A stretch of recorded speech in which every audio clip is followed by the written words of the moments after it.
Le chef de l'État, le président Patrice Talon, a conduit les travaux du Conseil des ministres de ce jour, mercredi 22 décembre 2021, qui a débouché sur les décisions ci-après. Au chapitre des mesures normatives, transmission à l'Assemblée nationale pour examen et vote du projet de loi portant organisation de l'exercice en clientèle privée des professions médicales et paramédicales de santé humaine en République du Bénin.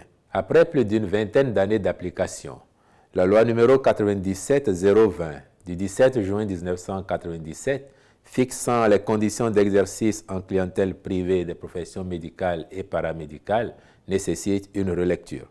Celle-ci, justifiée par la volonté du gouvernement de réorganiser le système de santé pour une couverture sanitaire plus efficace, permettra de corriger les dysfonctionnements et autres dérives observées qui compromettent la disponibilité et la qualité des soins d'une part, ainsi que la sécurité des patients d'autre part.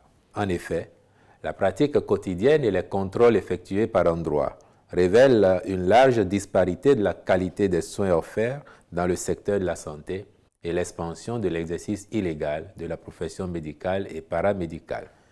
Une telle situation est principalement liée à l'application biaisée de la loi en vigueur, mais aussi à son incomplétude.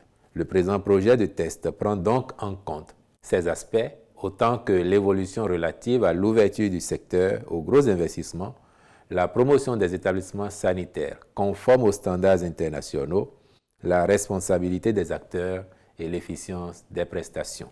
Ainsi, la réorganisation de l'exercice en clientèle privée vise à terme à assurer une offre de soins de qualité dans le respect de la sécurité du patient en tenant compte du contexte socio-culturel de notre pays ainsi que de l'environnement international. Le Conseil a également adopté, sous cette rubrique, les décrets portant approbation des statuts de l'Agence nationale de surveillance des systèmes financiers décentralisés, approbation des statuts du Fonds national de la microfinance, modification des statuts et nomination des membres du conseil d'administration de la Société de gestion des marchés autonomes. Au chapitre des communications, compte rendu de l'examen des rapports transmis par les inspections générales des ministères à la présidence de la République pour la période de janvier à juin 2021. Au cours de la période sous revue, 197 rapports produits par 14 ministères ont été reçus à la présidence de la République.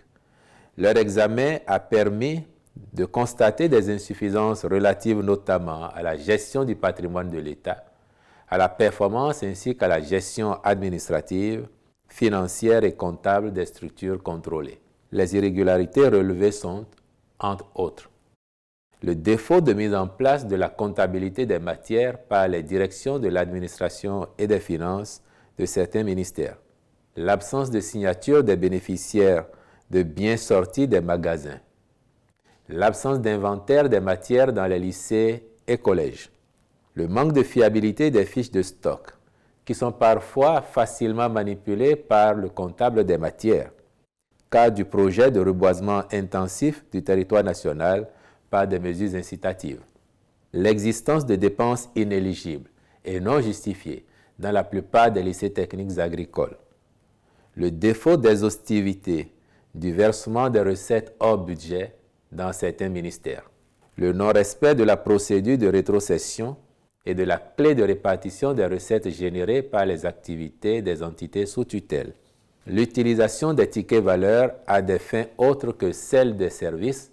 cas du chef du service administratif et financier de la direction départementale du cadre de vie et du développement durable Ouémé Plateau, qui a dépensé 2 200 000 francs CFA de tickets valeurs à des fins personnelles, le non-archivage des liasses comptables, le non-reversement dans les délais des reliquats d'activité, le défaut de prélèvement et de reversement de la TVA et de l'AIB par certaines structures, etc. Ces manquements graves ont eu pour conséquence des moins perçus pour l'État s'élevant à la somme de 1 382 177 711 francs CFA, dont 88 889 578 francs CFA sont déjà remboursés. Les ministres sont instruits, chacun en ce qui le concerne, de faire mettre en débat par le ministre de l'Économie et des Finances les personnes qui en sont responsables sans préjudice des sanctions disciplinaires et ou poursuites judiciaires auxquelles les intéressés s'exposent. En point 2, recrutement puis formation de 2000 élèves agents de police, de 1500 personnels des forces armées béninoises et acquisition de pactages et autres équipements au profit des recrues au titre de l'année 2022. Ces recrutements s'inscrivent dans le programme de renforcement des effectifs de la police républicaine et des forces armées. Ils permettent une meilleure gestion des défis sécuritaires, de même qu'ils participent de la consolidation du dispositif de défense opérationnelle du territoire national à travers l'activation de nouvelles unités territoriales et mobiles. Le Conseil a donc marqué son accord pour l'organisation subséquente des concours, de même que pour la formation et l'acquisition des pactages et autres équipements au profit des nouvelles recrues. En point 3, la contractualisation pour les études de planification urbaine, d'aménagement, de programmation architecturale de Semesiti à Ouida et de suivi des travaux de viabilisation de la tranche 1 portant sur 150 hectares du site. Initialement prévu pour être érigé sur un site de 189 hectares dans la commune de Semekpoji, les infrastructures de Semesiti le seront finalement sur un domaine de 336 hectares dans la commune de Ouida, où l'espace nécessaire et convenable a été obtenu. Le changement de site étant acté, le Conseil a autorisé le recours au cabinet qui avait été mandaté pour la réalisation des travaux préalables au démarrage des constructions. Celles-ci sont destinées à permettre à Semesiti de disposer de ses propres installations et d'accueillir de nouveaux partenaires d'envergure pour développer des programmes plus ambitieux de formation, recherche et entrepreneuriat.